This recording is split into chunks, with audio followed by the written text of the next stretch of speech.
Olá pessoas, tudo bem?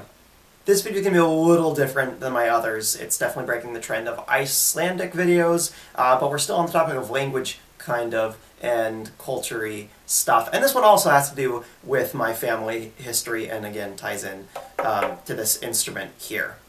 So around 150 years ago, there was a wave of immigration out of Portugal, specifically off of the archipelago islands off of the west coast, principally among them the Azores, or in Portuguese, Açores. And a lot of these immigrants left to the States, a lot of them went to the East Coast, some of them went further inland, including my ancestors, who settled in, like, the Utah area, probably. And they also left from the Azores. And around the same time, a lot of these immigrants went to Hawaii.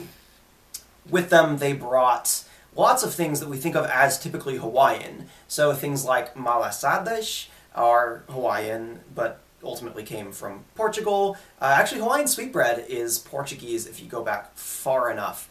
And also, these Portuguese immigrants brought with them these little lovely instruments. This one is called a Cavaquinho, but they also brought others that are very similar, and I couldn't really detail well what the major differences are, but they include things like the braguinha and the machete and probably some others that I'm forgetting, so sorry about that. So it probably looks very ukulele-y, and that's not a mistake. It was these instruments that essentially spawned or seeded the idea of the ukulele, which then was adopted and became Hawaii's own thing. And there are several iconic differences. The most readily available is the fact that these are metal strings. So this gives it a much brighter, crisper, less mellow tone relative to the ukulele. The fretboard is flush with the rest of the body, so ukuleles tend to have these raised fretboards that have the strings higher off the body. Cavaquinho and I believe the other Cavaquinho-like instruments from Portugal all have flesh flesh fretboards with the body of the instrument. And then the other main difference is just playing technique. To go along with the distinct difference in sound being much crisper, less mellow, the playing style tends to be less mellow as well. There's a big focus on intricate and rhythmically complex strumming patterns. I'm going to play a little something, and it showcases one of these styles of playing that goes a little something like this.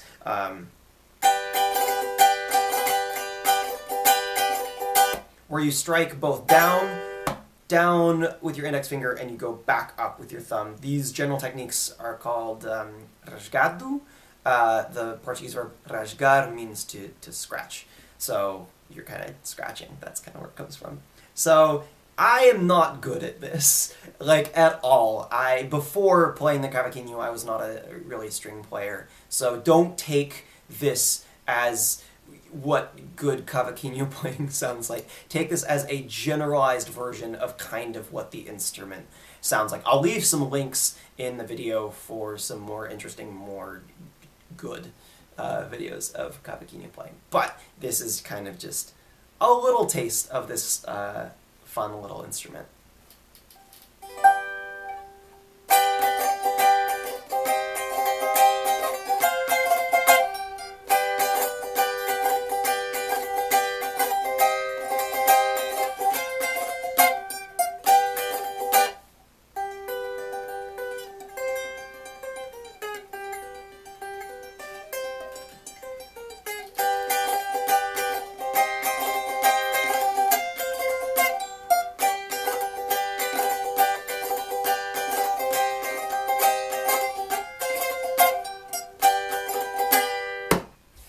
Obrigado.